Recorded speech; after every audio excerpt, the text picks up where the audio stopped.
Greetings and salutations, Dota fans. Welcome into our second play day here on our second weekend of the HyperX D2L Season 4. We got a lot going on here today, some of it within our control, some of it without.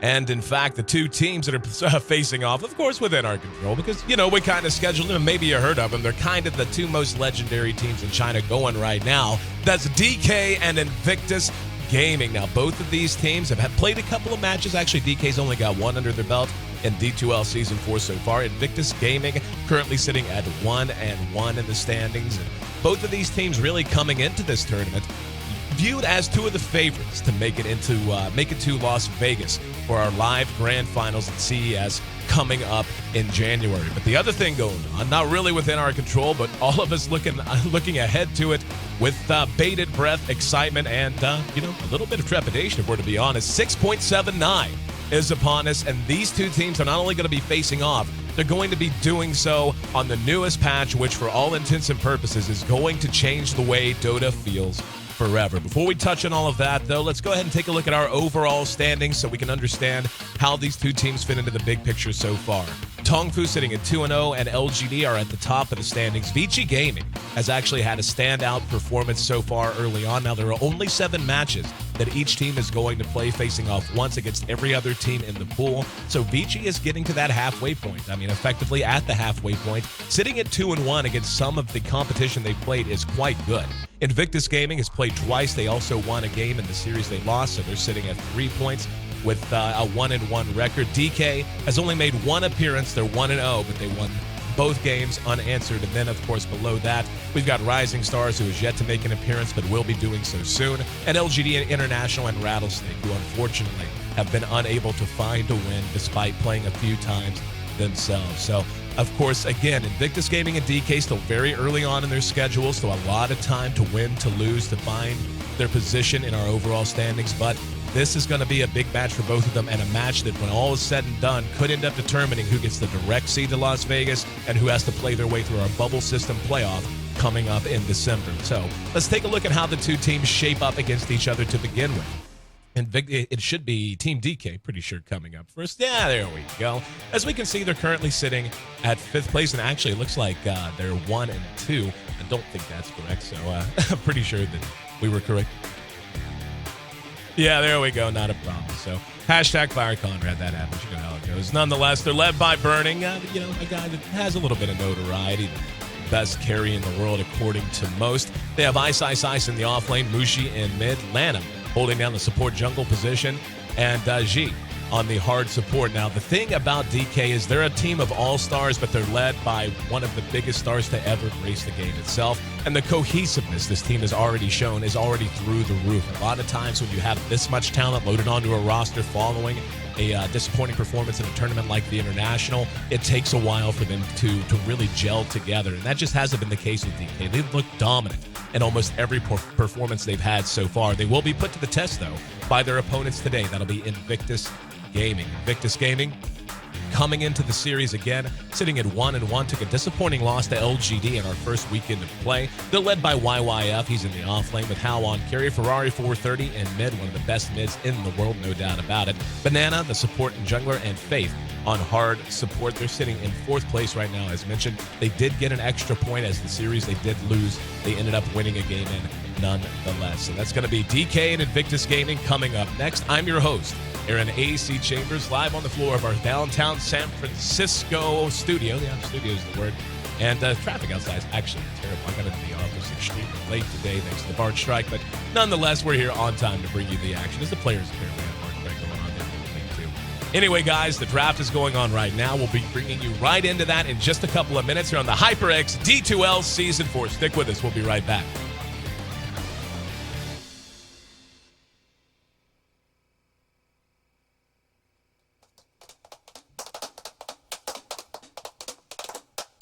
We can go.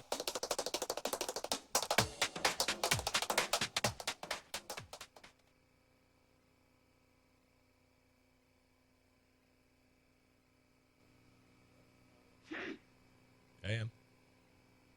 DK's turn to ban. It's definitely not. There we go, guys. Welcome in game one of Invictus Gaming versus DK. As we saw, we had a secondary voiceover project underneath that I was working on. Not sure how that came through, but nonetheless, game one, IG versus DK, the alphabet soup of good Dota in China. We can already see the draft is underway, and we're going to get into the analysis of that in just a moment. The pickup of Luna. Very interesting. OD, of course, a hero got hit with the Nerf hammer just a little bit. But to break all of that down, as always, will be Merlini, Ben Merlini Wu, joining me for the insight and analysis. And Merlini, my friend, the patch is kind of a big deal. I mean, really, when it comes down to it, entire mechanics of the game are being changed, but it's easy to forget just how many heroes were touched by 6.79. So taking a look at these early drafts, I'll go ahead and let you talk a bit about that and what you see so far. I think every single one of these heroes that have been picked or banned have been changed except for Razor. I think Clockwork may have not been changed either, but Visage got nerfed. Like base resist changed from 25 to 10%, which is a really big nerf. Lich actually got a huge buff. Sacrifice actually gives yourself some XP, so no longer will we have the days of level 2 Lich like 6 minutes in. And Luna got buffed. Out of all the heroes that have been actually picked so far, Nyx got nerfed. You can't actually like target with the stun anymore. You have to click on the ground, which makes it a lot more difficult to play and just less easy mode. Timbersaw, Chakram, mana increase a little bit. That's the only change. OD, items no longer proc Essence Aura, and base armor nerf. OD had like the best of everything, best of all the worlds. He had high move speed at 315. He had high base damage. He had good stat growth, and he had a lot of and decent attack animation and good base armor, which was just way too much for one hero. Luna, you can bounce more with her glaives now, which is cool. Yeah, the OD, I'm not sure. Did the tooltips not update? No? I'm not sure. It's where this is kind of new to me, too. This is a patch of this magnitude. We haven't seen this since, you have to go way back months and months and months, back into like 2012. So the last time we saw a patch of this magnitude. OD, as you mentioned, having his base damage nerfed a bit, which is going to, I mean, he's still going to be amazing in lane, so no surprise to see him picked up. Seeing Crystal Maiden picked up, I wondered if she was going to see more play. She got a slight buff, if I'm not mistaken, in terms of her freezing field affecting attack speed quite a bit more now, so she's actually a bit more of a team fight monster so long as you can keep her safe. I feel like Luna, her buff is actually often overlooked. She does have a scepter upgrade now that actually makes a bit more sense in terms of removing any kind of limit on the Eclipse beams that can connect on a single target, which makes sense for a hero like her. Luna is fun. Yeah, exactly. The only problem is it's really slow to farm with Caster Luna. If you go Drums and Yasha, you can farm like an absolute beast. But if you go Caster Luna, you'll own in team fights, but you won't be able to farm like Ancient Stacks or anything like that. Not at any reasonable pace, at least. So we see Shadow Demon picked up here, and talking about the OD, I really want to see how he's going to end up feeling. I mean, it is such a small thing, like a little bit of a base damage nerf, whatever. He'll get over that because he does have his orb, and we can talk about skill builds and how he's going to adjust for that. But not proccing on items, as you had mentioned, is actually kind of a big deal.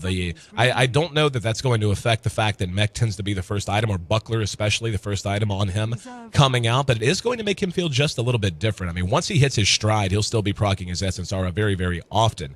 But, I mean, from a professional caliber player's point of view, just how big a change is that, Merlini, not having items proc that aura anymore? It'll just, I mean, people used to not get Tranquil and Buckler Rush on him before. I mean, OD used to be popular even before Tranquils were even invented, so I don't think it's that big of a change. People can just get, like, a headdress for regen and still go into a mech instead of the Buckler first. I do think Buckler will still be necessary, though, because 3 base armor is quite a lot. That's like 12-13% mitigation depending on where you're standing at on your armor. But I mean, it hurts his early game a little bit, which is really when you have the lower Essence Aura. Some people skill Orb at level 8, so you're looking at like a 1-4-2-1 build at level 8. So 20% chance on Essence Aura is really low. And if you have to rely on really high mana cost spells such as Sinity's Eclipse or Astral Imprisonment or Arcane Orb, then you're going to run out of mana, which is a huge problem with OD. And OD without mana is just so useless. And IG knows that too. They have the Nyx Assassin in the draft, and that is a pretty good counter versus OD. Absolutely. We see the Lifestealer picked up. He comes out late here. Lifestealer did receive a bit of a nerf as well. His Rage cooldown has gone up, and his cast point for open wounds has gone up as well. So not going to be quite as quick to get that off. Not the biggest nerf in the world, but the rage cooldown, if I'm not mistaken, it's only 2 seconds. So I mean, it's not going to completely change the way the hero feels, but one of those things that you just know Ice Frog has put a lot of thought into in terms of just what that small nerf happens to do to him. And really interested to see how he's going to end up feeling in a lot of these lineups. Now, that Tidehunter pickup for Invictus Gaming is really interesting to me. Yeah, I think Tidehunter is actually going to be a much more popular hero. He didn't actually receive that many buffs. His Kraken Shell is like 9, look at it now, it's 9, 18, 27, 36 instead of 7 through 28, so that's minor. I think the bigger buff to Tidehunter is that Lifestealer got nerfed, is that BKB got nerfed, and because of that, Tidehunter is just going to be a lot more popular now, because the main reason Tidehunter isn't used is just because of Lifestealer and Mag. I think Mag was just like considered a way better version of Tidehunter, right? Because you can actually move their position, you can clump them together for more chain AoE. But Tidehunter was all the rage at TI2, and then Lifestealer started popping up. Lifestealer just absolutely poops on Tidehunter. Like he just dies before the rage wears off, and then Tidehunter is just useless. Like at least Mag can RP through BKB, but now people are going to start getting BKB less. Tidehunter is still going to be pretty useful if people get Lincolns now. I don't expect people to pick up Lincolns, at least not for maybe like the next few weeks or so. Maybe on a hero like Queen of Pain, but definitely none of the heroes on DK.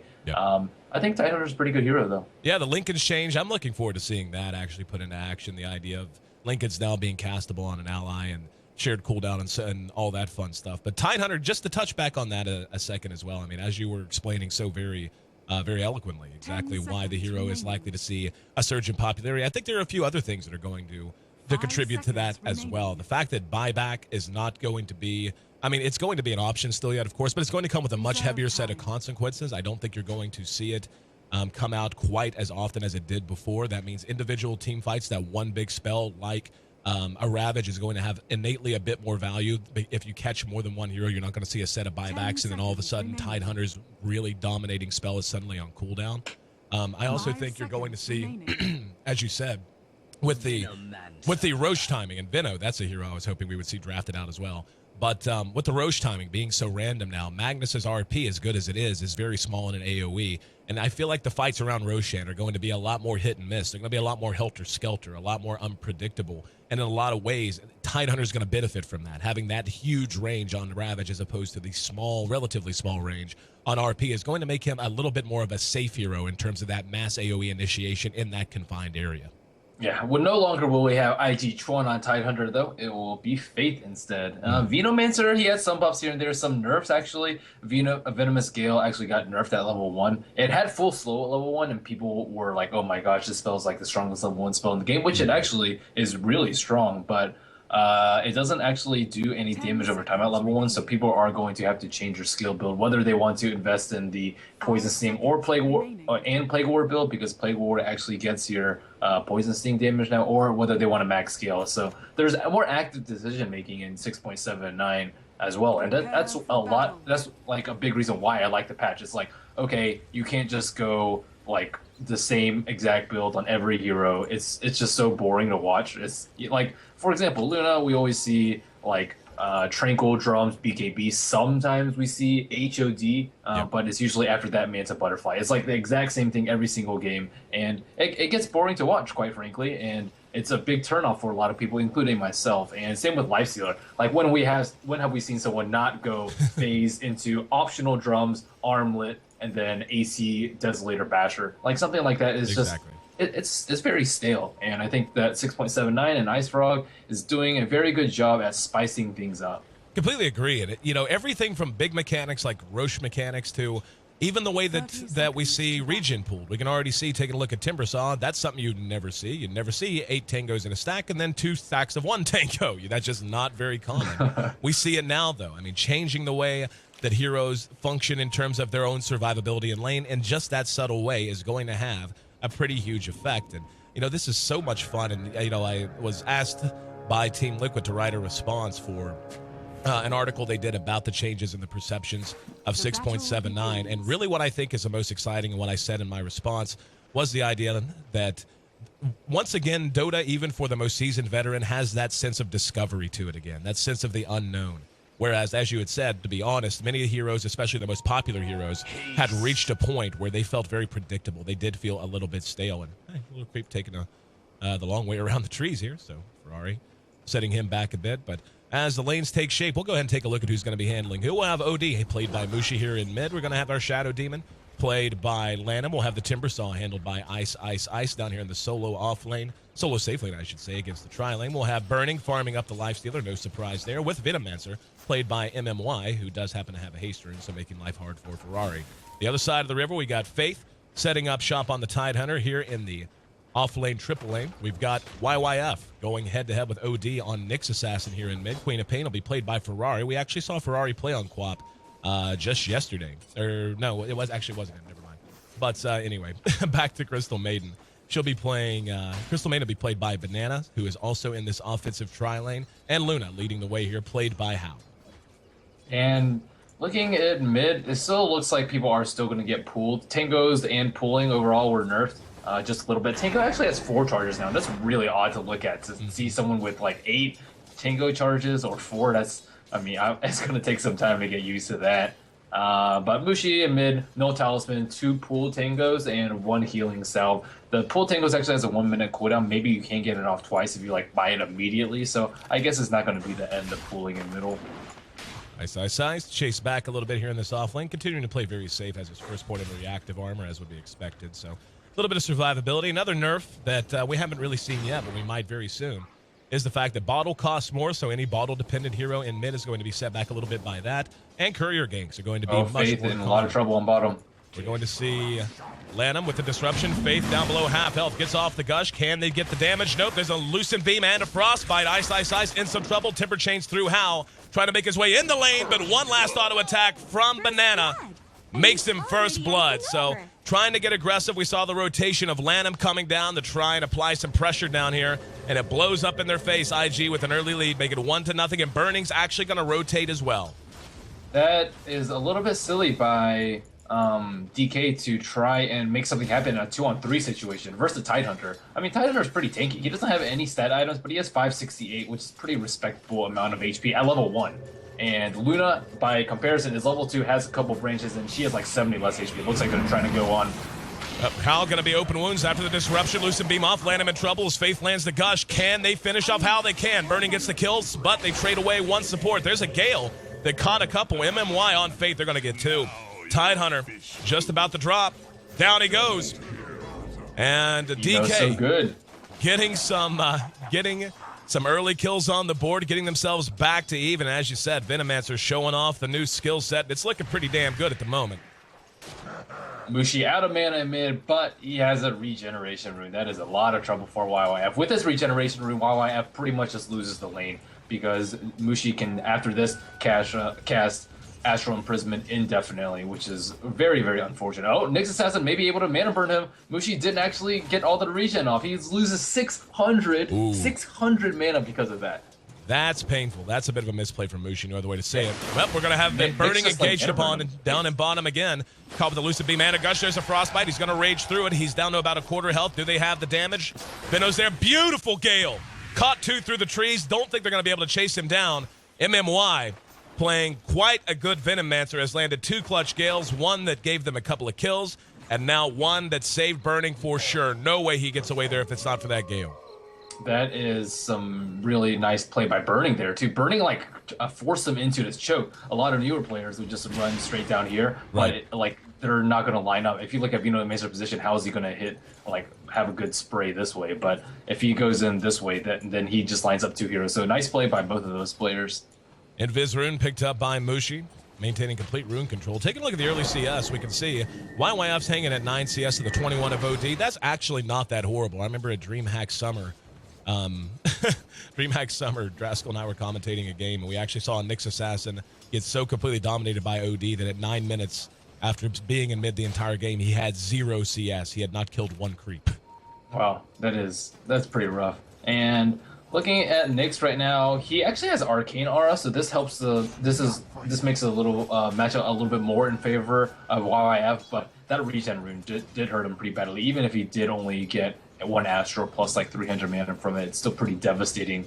Very sensitive matchup to add Sansara procs to runes. Here we go. Lanham's going to get a disruption off of the Crystal Maiden as well as a Soul Catcher.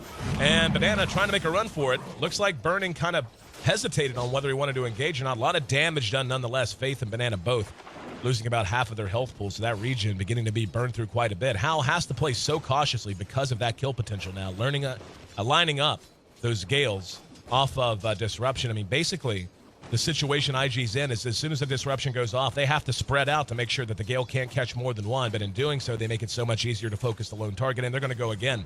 Lanham, just out of range. Could not get into range. Hal on the other side of the trees, able to use vision to his advantage there. It was a good decision for them not to go after that disrupt. Venomancer didn't have enough mana for Gale at that point until after the Frost Nova. For his magic stick charge, and Burning didn't have enough mana for Rage and Open Wounds. Then now he has 185 mana. That's the magic number for him right now. MMY has 125. That's enough for him too. So I'm expecting a go anytime, especially YYF Vendetta on bottom. Here they go. Burning in a lot of trouble. Oh, no. He has 10 seconds left on Vendetta. Oh, there we go. He does it again. The Lucid Beam perfectly timed up. Disruption buys him some time, though. The Gale caught a couple. Burning's going to rage into the trees. Let's see if they want to pursue this out. MMY likely to die here. Will end up dead. And Lanham just doing what damage he can. Burning skulking around behind his tower. Now Lanham's isolated back behind the trees. A lot of damage being done. And wow, actually Banana's quite low now. There's going to be OD and dropping the ulti to get the kill on Crystal Maiden. Burning going to re-engage. Carapace stuns him out. Burning has to back up. He doesn't have much health. He will end up dying. Mushi continuing to try to clean this up. Will end up getting YYF. And Hal gets the Lucid Beam off. Big trades in this bottom lane. And DK coming out on the bad side of them. IG just seems to have had a better grasp of that situation. Kited the damage, kited the creeps, kited the tower, and managed to come out ahead in a big way, make it 6-4, 10 kills in a 7-minute game.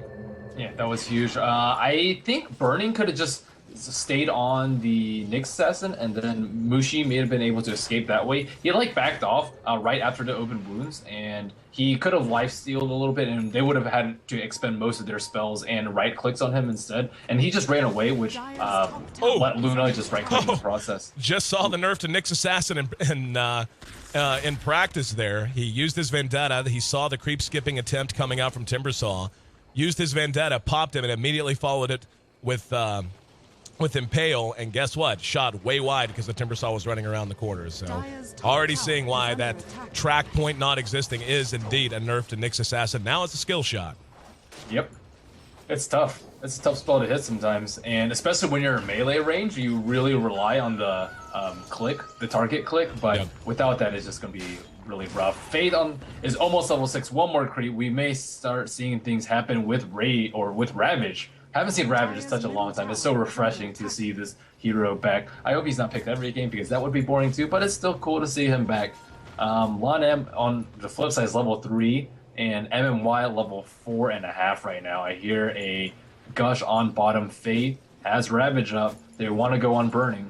Burning chase back, to Glaver 2 up the bum as he was pulling back, but will be able to salve himself back up, so little bit of stability, at least for the moment. Taking a look back at mid, 40 CS to the 12 of Nyx. We can see Mushi is beginning to open up that gap considerably. Of course, Nyx getting a little bit of a boost there from coming down and being a part of those early kills, but DK again feeding a bit too much. Take a look at Ice. He is sitting at level 7. Ferrari is at level 7 as well. Only about a half level's advantage going to the Queen of Pain. So this Timbersaw doing quite well, and he needs to be doing quite well. Timbersaw on the bad side of the Nerf Hammer as well. Ended up having his mana cost on Chakram brought up some, so even more item dependent in terms of mana management in the early and mid game. Same with Queen of Pain too. Queen of Pain got her Shadow Strike nerf 110 to all levels instead of I think 80, 100, 120, 140.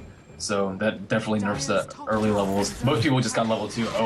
Ice just bursted down. Impale didn't miss that time, and you could tell that YYF actually waited to make sure that he wasn't going to be moving in some funny direction before he popped the Impale, but no miss. That's another death going in favor of Invictus Gaming. We're just short of 10 minutes now. Let's take a look at the gold graph. No towers down still yet.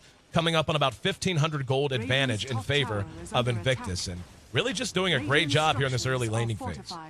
I'm surprised that Hao didn't actually pick up 1 point in Glaive. We usually see like a 4-1-1-1 build on Luna, especially with the recent Glaive buff. You actually can bounce on the same unit now, but I guess that's not really relevant until level 2 Moon Glaive. They're trying to push this tower down. They have 3 heroes there, but I think it's a good time for them to push because Tidehunter is level 6, Luna's level 7. They can crush. If you just Ravage and just burst down the Shadow Demon with Eclipse or whatever, those 2 supports are dead, and then Burning's just left in a 1-on-3 situation.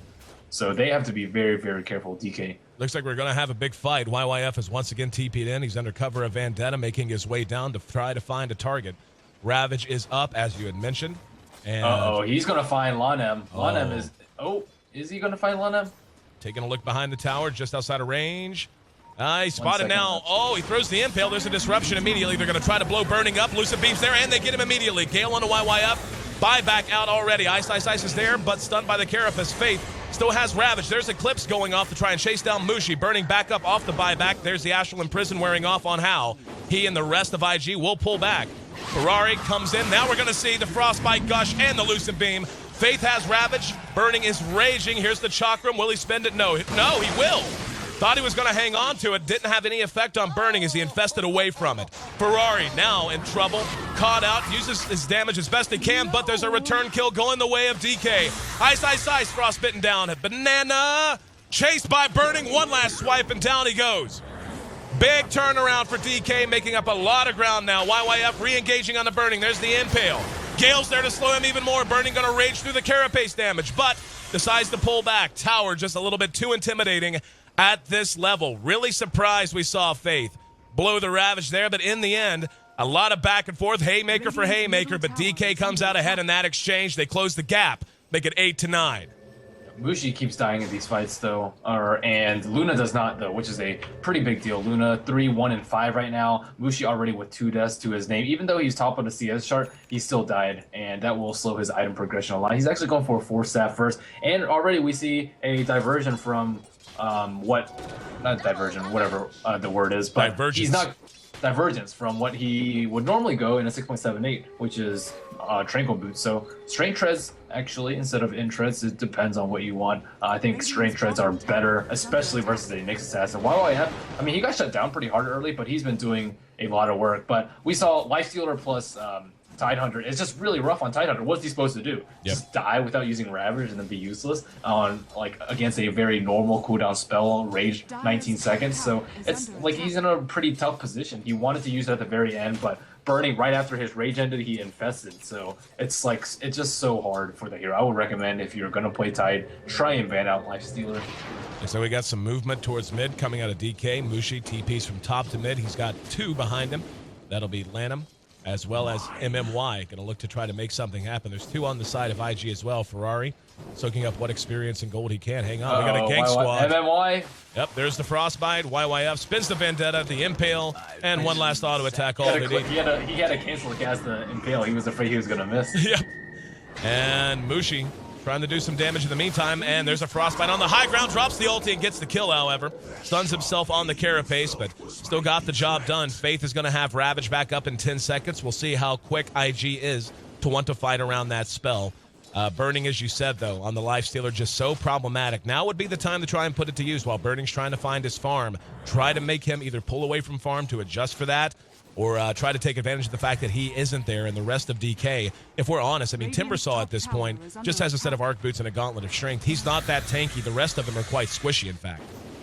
And I'm surprised that Banana didn't actually run like this way, down on bottom. Like he could have run like over here. He like ran just the normal path down here, and then OD has very short range. He has like 450 range, especially attacking up the cliff is very difficult. He got 2 orbs out before the Sandy's Eclipse, and they've been doing a very good job of locking down Burning, Impale into the mini stun from the Lucent Beam coming out at like the perfect time. They've done that a couple times on occasion, and without that they wouldn't have been able to kill Burning. Lanham MMY. and MMY both in some trouble. Here comes IG. There's going to be Lanham gushed out. Ferrari blows him up. Disruption on the YYF. Here comes the Chakram to try and buy some time. MMY, though, will end up dropping as well. Now Faith engaged on by Burning, and we're going to see Tide drop before Ravage. Ferrari there taking damage from Mushi. There's an Astral Imprison and the blink away from Ferrari as he tries to TP out. YYF not quite so fortunate. Will end up being traded away. Banana taking tower shots as he retreats. Burning. Nice force staff. Will get off the open wounds. And Banana will make it another trade going the way of DK. DK really making these fights work for them. In the meantime, though, this is going to be the balance. Hal wasn't there for that. He is just continuing to farm, continuing to move. Burning is having to show up for these fights to mitigate the Tidehunter effect, and in doing so, losing out a little bit on farm. Only Phase and a Bracer up for him as of right now. So we're going to see which is going to win the battle. Is it going to be Burning getting a lot done in these team fights, or is it going to be Hal, who, for the most part, is farming freely? Yeah, Mushi and Burning are just heavily out-experiencing their counterparts. Mushi is level 12 compared to level 9 on YYF, and Burning is level 11 compared to level 8 on Tongfu, and that's really evident on the XP graph right now. About 3,500 in favor of DK. Kill score is even, gold is even, but experience is really where things change. We see a smoke from DK. They are going top. Ice just chilling in the woods right now. Looks like Hao is going to be the target. They have Ravage up. They do have Burning, though, so I fully expect Hao to die if he pushes out this way. If he comes out like past this line, then he is dead.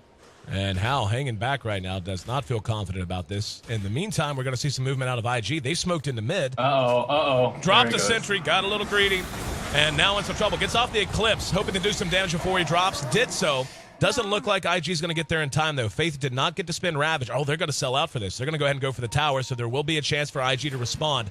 Crystal Maiden is level 7 as well, so she has Freezing Field up and ready to go. YYF, Vendetta, and Burning up. Yep, there's the sentry. So YYF engaged upon. Burning's Rage will be off in just a second. Faith is looking for a Ravage, slowed by the Chakram. Uses the Gush. There's the Gale. And Sonic Wave the following up. Burning cleaned up with a Scream of Pain. They got 2 immediately. This is going to be 3 as Shadow Demon. Actually, no, they didn't manage to do the damage. Thought we were going to see a Nova there. YYF will be cleaned up. Mushi's there to do some counter damage, though, going toe-to-toe with Faith and Ferrari. Faith trying to make his way out. Mushi will end up dying again, and Ice secures another kill. Here comes Luna again. Freezing Field goes off, just enough to ward her off, and DK ends up feeding 4 that time. Finally, a big Ravage from Faith. Yeah, that's the one he needed. Had to fight through Chakram to get it. Only got 2 heroes with it, but he got the 2 he needed. I think he got 3. He got Burning, and then he got Shadow Demon and Vino over here. It was like just at the tip, though. And then the Sonic Wave from Ferrari coming over here and just destroying them. That was a very nice combo. And that's what happens when you blow Rage too early in the fight. And they kind of have to kill Tidehunter in the Rage. If you don't, then he's either forced to infest and you have no damage output from him, or your whole team's just forced to run until Rage comes off cooldown, which is, I mean, it used to be 15-second cooldown. It got nerfed to 17 seconds. Now it's 19 seconds. So things are just not going too well for Lifesteal. They actually increased the cast point on his open wounds and infest too, so it's not as easy to infest touch. Yep. And already enjoying the new look of 6.79. Coming up on 18. I like it. Oh, I do too. Orchid coming out on our Queen of Pain. Going to be looking to take the Lifestealer out of the equation as much as they can. Will work equally well on Timbersaw as well as the OD. Take a look at the gold, though. We can see DK beating a couple. IG is just continuing to build on their lead. On bottom. Ice, a little far forward. Another Vendetta coming out. See if he has to know that Nyx is on him. Up, there's the Orchid. Barely got him. He just about dodged that impale. Whether intentionally or unintentionally, but they do end up killing him. In the meantime, DK does take the tier 1 top. First tower of the game to drop so far. Or second tower, I should have known. He should have known that the Nyx was there, because Queen of Pain TP'd to the tower, just ran past the creeps straight to him and just was taking the creeps. So he has to know. He was in range for a Timber Chain. Had he just like cast in this trajectory or over here too, he would have been able to get it off. But I don't know why he was waiting. I don't think he actually anticipated that Queen of Pain had to work it either. So those two things just led him to his death. Also, another change was on top. Mushi almost killed YYF. They were duking it out. OD and the Queen of Pain were duking it out. And then Banana came in from behind with a Frostbite. You can't actually orb during Frostbite anymore. You used to be able to. So that's a big buff to Crystal Maiden too. And actually a pretty big nerf to OD. He would have been able to at least get one more orb off of Queen of Pain and just put her in that like probably sub 30 HP range after that orb. But he can't do anything during that now. He's either forced to Astral or just force staff away or just sit there and take a lot of damage. I want to take a minute to thank our stats guy who's been handling things. Usually he gets about 2 series in a night for us here on the Eastern Division broadcast of the D2L. Nahaz Dota. Make sure you follow him on Twitter. He's a great guy and volunteered to help out with stats and really has been doing a phenomenal job. So thanks to him, and hope you guys are enjoying him as much as we are here at the D2L. And 14-17, IG currently in the lead considerably, has a decent amount of gold built up, and Hal getting closer and closer to that BKB, only about 1,000 gold away now, give or take. In the meantime, at bottom, Ferrari bottled up a DD rune, still hasn't popped it. Could look to do something with it, but right now just split pushing this bottom tower a bit. Here in mid, Burning, soaking some experience. And IG beginning to play a bit more passively, as we can see, just waiting on how to finish that BKB. I think once that BKB is up, they might look to go ahead and push this advantage, try to get onto the enemy side of the river, try to start taking towers and choke them out. I think in this game, everyone is pretty much playing equal to their counterparts except for one duo. Like, I think the supports are playing equally well. Mushi and YYF also playing equally well, as well as Burning and Hal. I think the big X factor is Ferrari versus Ice. Ice gave up first blood, and he usually has a very, very dominant Timbersaw, and his farm is just not on the level of Ferrari. Ferrari's sitting at 6-1 right now with an Orchid Trez and 1,300 gold. Timbersaw, meanwhile, I think just completed Mech and Arcane Boots. So actually, yeah, he did complete Mech and Arcane Boots, but Ferrari is just much more farmed and having a much bigger contribution in these team fights. And I think it's just slight misplay by Ice. The big thing was the first blood just setting him back. Mechanism done on Ice. So we can see that Mushi has skipped Mechanism and has instead gone with a Force Staff. So currently no mech out on the other side of the river. Ice filling that role. Blink Dagger the pickup for Nyx Assassin, and neither Crystal Maiden nor the Nyx Assassin really have any interest in getting a mech. So that's going to be a pretty big advantage going the way of DK. Oh, what? That was such a fast Orchid by Ferrari. Oh my god, he had ninja reflexes right there. Mushi TP behind. He tried to come from the fog to Astral Ferrari and then deny the tower, and then he got that Orchid off like so fast. Incredible reaction by Ferrari there. My goodness. It's these small things that you can tell that these players are just really damn good. Taking a look around, both teams continuing to just spread the map, relatively calm on most fronts, and don't know how long that's going to last though. Ice, again with the mech up, feeling a little bit more tanky now. And Ferrari with a very, very quick Orchid, not just in its usage, but coming out sub 20 minutes. And as we saw just pop up on the stats a moment ago, in competitive Dota, Queen of Pain has a very, very high win rate whenever an Orchid comes out that quickly. Lifestealer does manage to go ahead and get a deny in mid, and still kind of waiting to figure out which team's going to break down this laning phase. I feel like IG really has the potential to just go ahead and start trying to take fights with that BKB now done. But so far, they're continuing to play passively. They don't really feel the pressure, though, because DK just has OD and Lifestealer, and Lifestealer is not going to get any big items anytime soon. He's only sitting at Phase Armlet 22 minutes in, which is not burning level farm typically. And they already have the Orchid on Queen of Pain to shut him down pretty badly. OD's working on his BKB, but it's still... Oh, he actually has it completed now, so it looks like DK may want to strike pretty soon. IG doesn't really have any anti-BKB. Luna is like okay at trading blows versus OD, but it's not ideal. They don't have any lockdown for him during it until they get his sheep, which they need to cast before. But I think they're okay to farm in the meantime. They've already taken down OT1s. They've set themselves up pretty nicely for Roshan, and DK is like, they're really scared right now. Look at their positioning. It's like behind the T2, at the T2, yep, behind the T2, because they can't go out because of Nyx Assassin. So they're constantly afraid of Nyx Assassin just like owning them if they're on their own, and they're like starving them by not really fighting. And Roshan now getting a little bit of attention as we see three heroes gathering there. Faith did pick up his Blink Dagger in the interim time, so he's going to be much more lethal and have much higher possibility of connecting on multi-hero ravages. YYF and Faith showing their face here. Man, just look at the warding coming out here from IG. They know they're in control of this game, completely taking over the show. Roshan attempt coming on. Yep. But they have this ward here. They saw them rotate over here, and they know that Luna's TPing home to base, and if she doesn't show up to lane, they have to suspect that something's up. So Roshan attempt will start. DK they have to know that something's coming up. They're getting ready for a smoke right now. Lonem has a smoke on them. They're just waiting for Burning. Here they go. Smoking up. Burning, not going to infest quite yet. Oh, do they actually? It's a fake Roshan attempt. If you look at this ward, the line of vision only comes to about here, and what they did was rotate through here and through here. So they didn't actually smoke. They don't actually know that they're not doing Roshan. They could be setting up a they're smoking and pop, so they know that something's up. It looks like that was actually them withdrawing. Thought it might be a bait, but if it were a bait with the blink, I thought it was gonna be a bait too. With the Blink Dagger being so fresh on Faith, I thought they were just gonna try to surprise them. Mushi has a gem now, so Nyx Assassin is gonna have his work cut out for him. If they get like a blink stun on Mushi and then blink ravage on him, he's dead. like defensive disrupt is not going to come out because he can't be that close because of Ravage and then Queen of Pain bursting into and then just silence on burning and they'll win the fight. So it really comes down to whether they can burst Mushi down before his BKB or not. And it's going to have it's really just going to come down to reflect because can Nyx Assassin blink stun before he BKBs, especially with the new targeting on the Impale, it's going to be really tough for him. Or they can just lead him with a Blink Ravage by Tidehunter too. But he has a blink in like melee range to OD, or he's going to be able to dodge it as it like traverses outwards in that radius. So it's very, very timing sensitive. These fights could go anyway. If he BKBs, then they're just going to get destroyed. IG will. They're actually going to smoke in. They're going to go for it nonetheless. And Tidehunter with the armor reduction, if he wants to crush. I don't know if he has any interest in doing so at the moment. They're just going to try to brute where it is.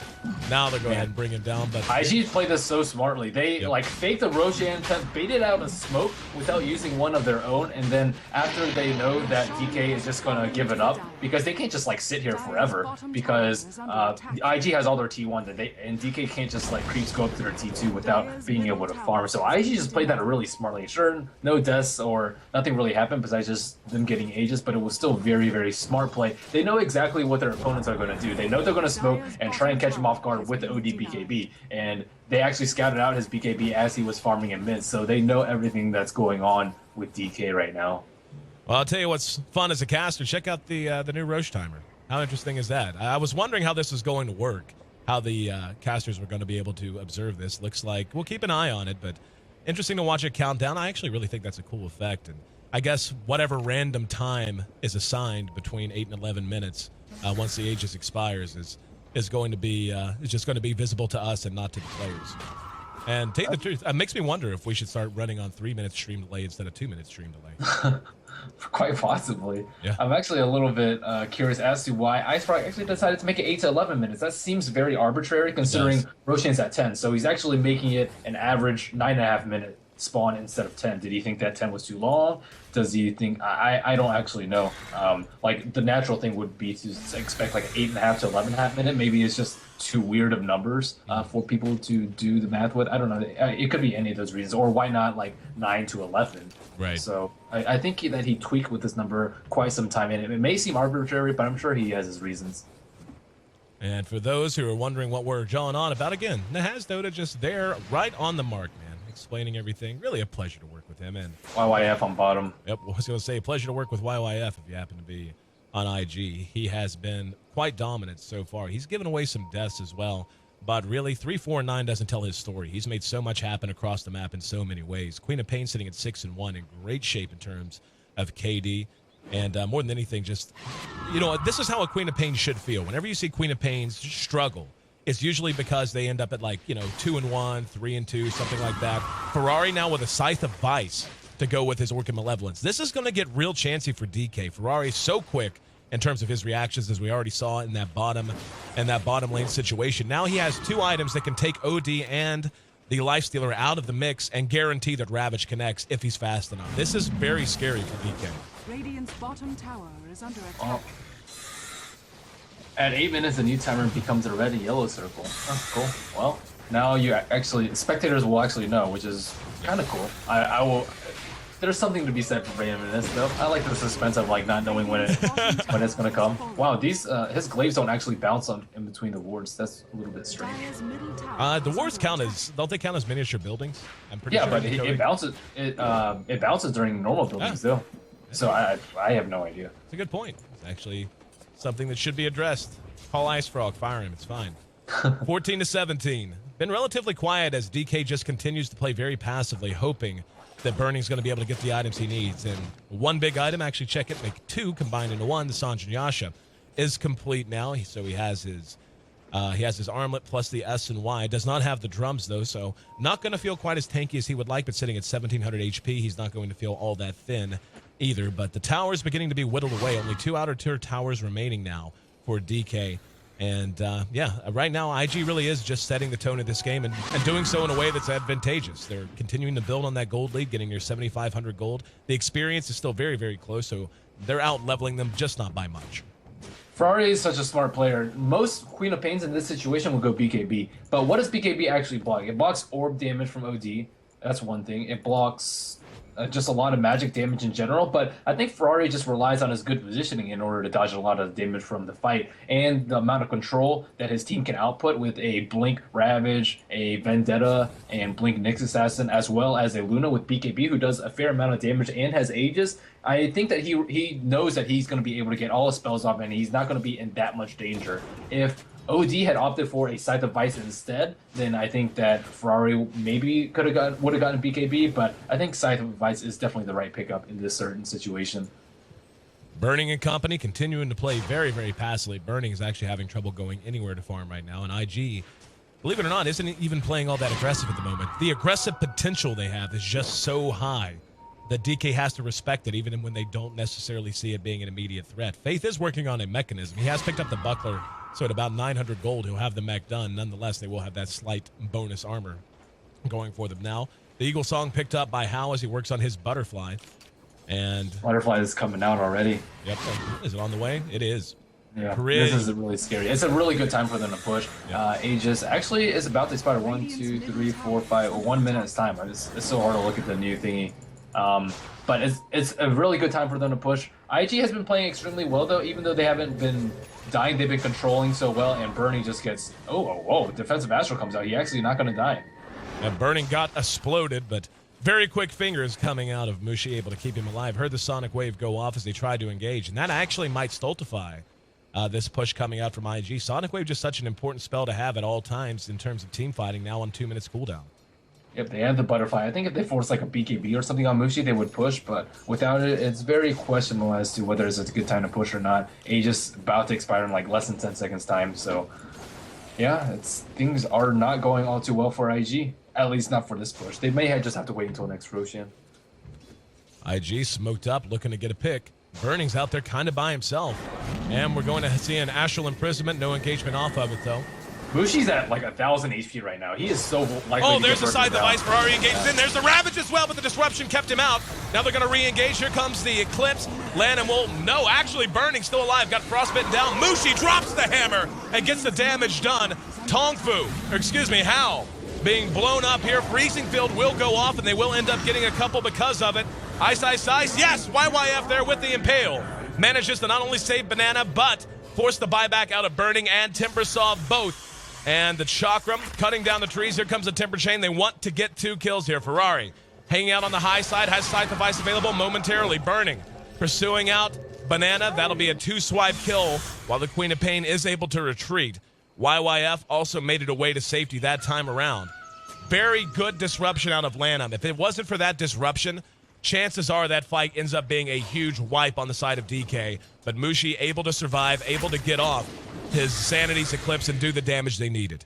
That was the most important disruption of the game thus far. I think that they should have just let in with a blink ulti by Tidehunter. I think that would have probably been the best way to initiate. Actually, they didn't have Sonic Wave, so they probably couldn't have bursted down the Shadow Demon. But all they need to do is just blink and burst down the OD while keeping the Shadow Demon at bay. So you can just like blink and sheep Mushi and Orchid the Shadow Demon. It's kind of asking a lot for Ferrari, but I don't think it's too much to ask from him. But they can't just lead in with a sheep on him like that if Shadow Demon's in good position. Very good awareness by Lanem, though, knowing that if he doesn't get that off, they lose the fight.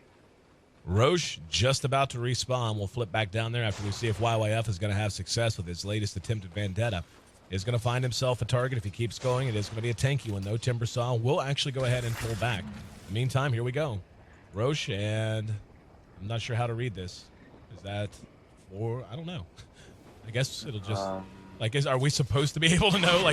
Or is it still kind of random? I don't know either. Well, is 8 minutes has elapsed? Yeah. I don't know. Okay, Roshan will spawn at about 2:30. Okay. How do we know that this is 2:30? Yeah, that's my question. Oh, I guess the red represents what time is not being used. So, yeah, but how? So it's like a 3. Like this whole circle represents 3 minutes, I think. Okay. And then the red part, I think, is what's not being used. So you just kind of have to eyeball it and guess. Wait, isn't it red? Isn't what's elapsed, and then this missing part of the circle is how so that's about a minute missing from 3. Okay, that makes. Yeah. So yeah. That's what I was saying. They're basically when it hits the red, Roche respawns. That's how. Oh, okay, I see. Yep. So 1.5 minutes has elapsed, Yep. And then we have like another minute and like Yeah. 20, I guess. Yeah, like 30 seconds there. Like now he's. I see. Yep. There we Okay, go. That's mad confusing. It is. I'll get used to it. Yeah, no worries. Just kind of, it's one of those other weird effects of it being 3 minutes instead of like an even number where we could just look and then it would, yeah, whatever. Ice Frog's God. I'm sure it'll be awesome. We'll wait and see how the teams are going to react. Now, this is what I've been waiting to see is now that they know that Roche is on a random timer, keep in mind, folks, for those who maybe are as confused as we are about this, the teams don't know when this is going to happen. We can see this. The teams can't.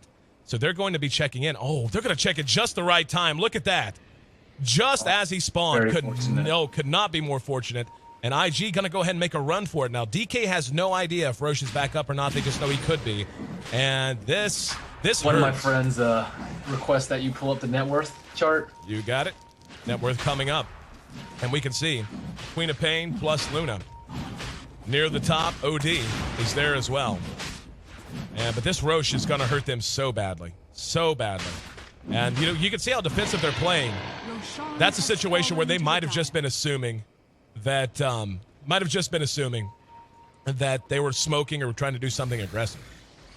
Well, it looks like Ferrari has a BKB now. They have Mask of Death, or Morbid Mask rather, on Luna. They have a Scythe of Ice on OD too, so things are just picking up for both teams. The big loser here is Burning, though. Burning still sitting at FaZe, Armlet, and SNY. And here we see the first Infest bomb of the game, I believe, on Ice, but Ice has actually been hurting too. He has Arcane Boots and Mech, and an Ogre Club, but that's the same items he pretty much had like 15 minutes ago. So the items are picking up at a much more rapid pace on IG, even though I don't think there have been that many kills in like the past 10, 15 minutes, aside from the brief clash at the T2. IG still with a pretty extensive gold lead, sitting around 10,000.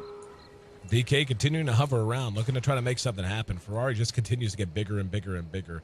That BKB adding so much to him. Luna, though, actually has a higher GPM right now, has added the Helm of the Dominator, a little extra armor, a little bit of lifesteal to go with the miss percentage that comes out of the Butterfly. So IG ready to push now, it would seem. The DD is active on Ferrari. He's got about another half time left on it.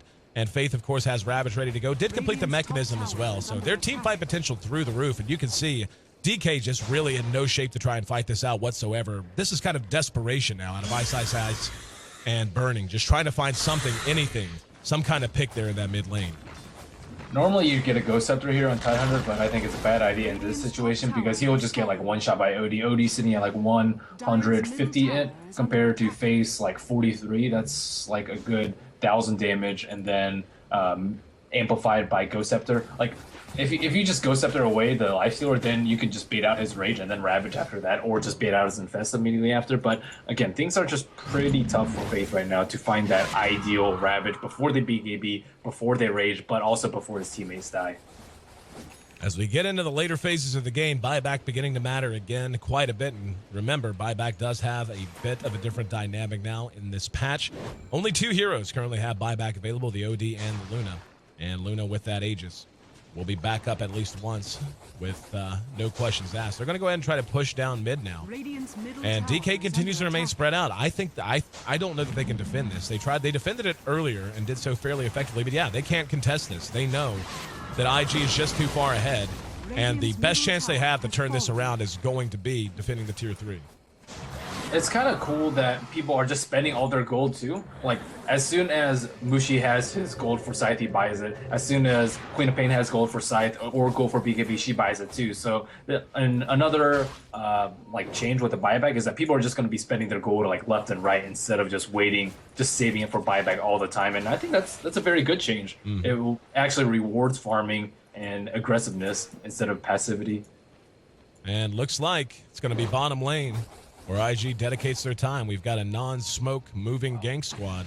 Burning was sitting so long inside of Ice that his Infest is already off cooldown again. Wow. Yeah, they were just, again, desperation. Wow, there's going to be a satanic done now on Luna. And it's hard to imagine what DK can do. You take a look at Burning's inventory. He just doesn't have the items. He doesn't. He's got 2,500 gold, an armlet, SNY, and a set of phase. His damage output is not going to be near high enough. The BKB on Luna, the Aegis on Luna, and, of course, just being able to BKB and pop Satanic anytime she gets in trouble is just going to be way too much to overcome unless IG just makes a horrendous mistake. Speaking of, DK is extending quite a bit here in this top lane. YYF leading the pain train here with Faith behind him. Oh, This they is are bad. so screwed. Oh yeah, here we go. They hesitated. They don't know that all 5 are not there. Like Burning's not there, but we see that, but they don't know that. Right. But looks like they're going to continue to play passive. I'm actually a little surprised. IG has to have a pretty good inkling of just how far ahead they are, especially on the back of Luna and Queen of Pain. Aegis expires in 2 minutes then. Luna's farm is so big right now that it has little smaller farms orbiting around it. Like, she has just caught up. That's putting it mildly. She has every item she needs. She's essentially 6-slotted right now. She's very close to it. And it's not that easy for her base siege though without a Manta style. So Yep. like even though we see like 1.5 minutes left on the Aegis, I don't know if they're gonna actually be able to force the issue at the T3 because Hal's just gonna take significant amounts of damage unless they man up with their team. Dire's top tower is under Ferrari attack. actually has a regen room as well. Nice little side benefit. And now they're going to rotate down to bottom. They're trying to slow push multiple lanes at once. Top lane is pushing out a bit, but doesn't look like they're too worried about it. They're going to go ahead and dedicate themselves here. Hal manning up. Here it goes. 60 seconds on his Aegis. And here we go. Ferrari going to be scythe-devised. Hal just going to go ahead and take the damage and just going to allow the Aegis to be popped, knowing there's only 60 seconds left. And he actually used a Satanic there. Waited on the BKB until just now. Took the tower for free. There's the mech to get him back in the fighting shape. Faith showing so much patience, not blinking up and blind ravaging. Here comes Mushi and dropping the hammer following the Astral Imprisonment, but the Aegis will have Luna back up. Ferrari does manage to blink away. Burning looking for a target. YYF is there with the Impale and the Ravage to follow. Eclipse will help clear out this back tier 3. And now MMY next on the list. Buybacks aplenty as they try to do anything they can to save this. Mushi burning and Ice. Trying to chase them out. They spent everything they had. Impale will be off the mark. Temper Chain will allow him to chase. He's going to get all 3 with the Chakram and get a kill. We're going to see Ferrari TP away. Temper Chain to make sure he stays safe as he headed back north. But they get the tier 3, not the Rax. Faith now in some trouble. Will end up being a return kill, but that cost DK so much. You see them turn that fight around, and you see them keep the Rax standing. Oh, that's something else worth mentioning about Rax. Failed Rax pushes like this are going to be a lot easier to recover from as the regen has been buffed. No longer +2, +5, so they're going to be back to full health much quicker. Not the range Rax. Range Rax does not have any regen anymore. So maybe people will start focusing range for pushes that they don't think is going to be successful 100%. Before it was like as a player, it's just always 100%, always focus on melee Rax because there's way more melee creeps than range creeps. It's as simple as that. And DK, again, costing themselves quite a lot there. And you can see, even though to the eye it looks like they won that fight, the buybacks involved and what they had to give away to make it happen. Basically, that means they can't lose another fight. The buyback changes, of course, now in effect, meaning all those heroes that bought back have 25% of their previous respawn time, which was cut short, added to their next respawn time. And yeah, this is dangerous territory. DK is basically down to their last engagements. They can't really afford to make any more mistakes. Because of that, the buyback change, we may see Bloodstone picked up a lot more just to reduce your revive time and not be so dependent on buyback. So I think that's also pretty good. I think that Hao actually played that engagement really well.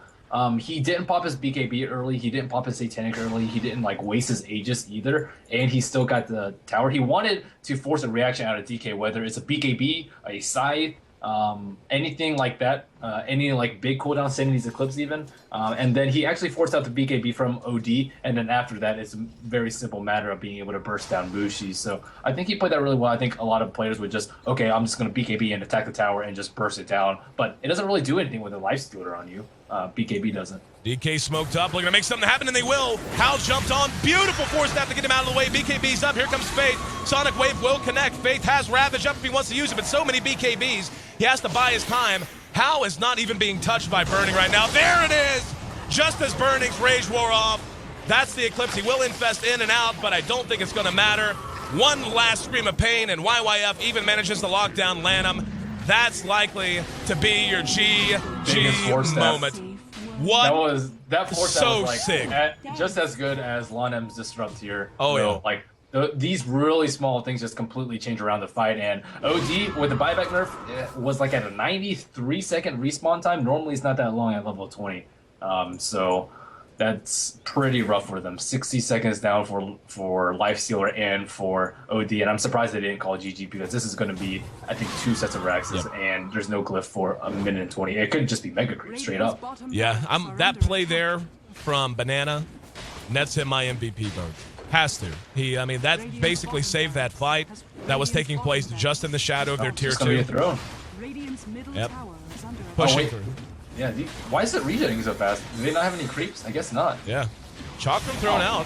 And here we go. Ferrari going to chase down Lanham. Lanham's going to end up dead again. MMY lands himself a Gale. 30 seconds till Burning's back up. They get a kill on the Crystal Maiden. This might be a mistake. Trying to go for the throne. They didn't get a single tier 4. Now they got to get the creeps moving forward. 16 seconds and 18 seconds respectively. Roshan, haven't even been paying attention to that, is going to be up in 30 seconds. Again, the teams don't know this, but likely to find out. IG might luck out again and check just as he respawns. Yeah, wow. And yeah, Luna has Manta Style. She has just so many items right now. Net worth. I mean, it was like kind of close in between first and second, but like after last 5 or 10 minutes, 24,000 just exploding. And this is the power of Luna in the late game. And I don't think we'll see Scepter on her just because she scales really, really well with damage items with Moonglaive, and it's pretty absurd. They end up missing the Roche by about 5 to 10 seconds as he will be responding up just now. They both checked in and he wasn't there. So he is back up though. We'll see how often they want to go back to checking. But as you said, Luna essentially 6-slotted now. Could sell off the boots to get some bots. Oh, they're headed over to Roshan. This could be really bad for IG. Ferrari just bought back, so he won't actually have a buyback. Looking at everyone else, OD and Lifestealer have it in about 1 minute's time. Vino also about 1 minute's time. So really the big one is going to be Ferrari on the Queen of Pain. And they're smoking in. Burning's there, ready to go. They're not going to take a shot at it yet, though. Yeah, they have Ravage up. They threw the Impale in, and this is part of what we all knew this patch was going to do. So much volatility around the Roche pit, so much unexpectedness. And Hal's actually going to be psyched out immediately, and another 4-stab. Chased into the woods. Chakram goes out. BKB's up on both sides. Hal's going to re-engage now. Burning going on YYF. Ice is there as well. And Ferrari going to chase this down. There's the Eclipse as everyone just kind of separates. But the Ravage got 2. Got the 2 they needed. Got Burning, got Lanham. Now Ferrari's there to help clean up Mushi along with the rest of his team. MMY hit an ice scale, but no one there to follow it up.